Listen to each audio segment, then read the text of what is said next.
भगवान के सामने निर्दोष जानवर की बलि चढ़ाने वाला भी भक्ति ही माना जाता है, उसको भी भक्ति कहा जाता है। बलि चढ़ाने वाला व्यक्ति मंदिर आया है और कहते हैं महाराज बड़े नियमों का पालन करके आता है, कुछ खाता नहीं, कुछ पीता नहीं, नहा धो करके गीले कपड़ों से, और ना जाने कैसे कैसे आता है वो, अपनी मनोकामना की पूर्ति के लिए भगवान के आगे आके बलि चढ़ा देता है बकरे की। वो तो भक्त है, लेकिन उसकी भक्ति में ज्ञान नहीं है, इसलिए वो बकरे की बलि चढ़ा रहा है। अब देखो बलि कैसे चढ़ाई जाती है भगवान को हम बताते हैं, फिर उस हिसाब से आप बलि चढ़ाना। हमारे शास्त्रों में कहा जाता है मनुष्य के भीतर जितने भी अवगुण हैं, अवगुण मतलब दुर्गुण, वे सभी दुर्गुण कोई ना कोई जानवर के स्वरूप हैं।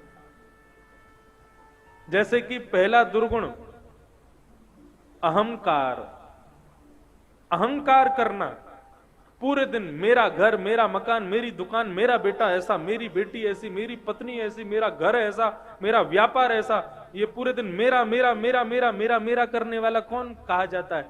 मैं कौन करता है? बकरा करता है। वो पूरे दिन मैं करता रहा, कभी तू नहीं करता, हमेशा मैं करता है, इसलिए उसको अहंकार माना जाता है। मैं जब मनुष्य भी करता है तो वो भी बकरा है।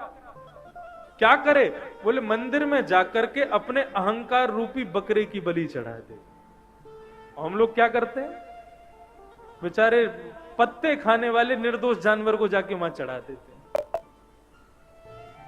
हमारे अंदर मुर्गा कौन है? मुर्गे का एक दुर्गुण होता है कि उसके दाने को यदि उसका बेटा खाने जाए ना तो बेटे को भी भगा देगा वहां से। मतलब किसी के हक को भी छीन करके मार के खाने वाला ऐसा दरिद्री हमारे भीतर बैठा हुआ मुर्गा है। उसको जाकर के अपने हृदय के दरिद्री रूपी मुर्गे को जाके बलि चढ़ा दो। हम बेचारे मुर्गे की बलि चढ़ा देते हैं।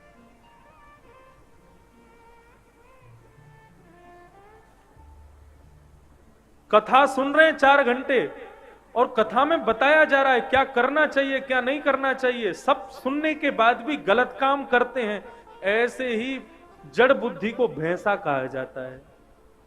बोले अपने हृदय की जड़ बुद्धि को जाकर के मंदिर में बलि चढ़ा दो। हम बेचारे भैंस को चढ़ा देते हैं वहां पर। बलि क्या है? अपने दुर्गुणों को भगवान के चरणों में अर्पित कर देना, उसको बलि कहा जाता है। किसी जीव की हत्या को बलि नहीं कहा जाता। अब उसकी बलि की प्रथा लंबी बहुत है। बलि की प्रथा में यह भाव है कि हमने किसी बकरे को पकड़ा। अब थोड़ा सा बता देता हूं मैं, जब आप कभी देखो तो किसी को समझाने का प्रयास करना। बकरे को पकड़ करके ले जाओ और मंदिर में जाकर के श्रीमद् भागवत कहती है केवल आलभनम, उसका केवल स्पर्श करो।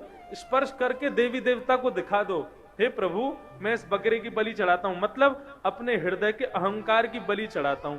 फिर बकरे को बढ़िया पूरी सब्जी खिला के उसका तिलक विलक करके जंगल में छोड़ दो, हो गई बलि। ये है बलि। उसको काट देना, चढ़ा देना, वो बलि नहीं है। तो भक्ति तो है, लेकिन ज्ञान के बिना यदि भक्ति आएगी तो मनुष्य भक्ति के द्वारा भी पाप करेगा। मां तब तक खुश नहीं होगी जब तक उसके बेटे खुश नहीं होंगे। हमारे भीतर जो भक्ति है वो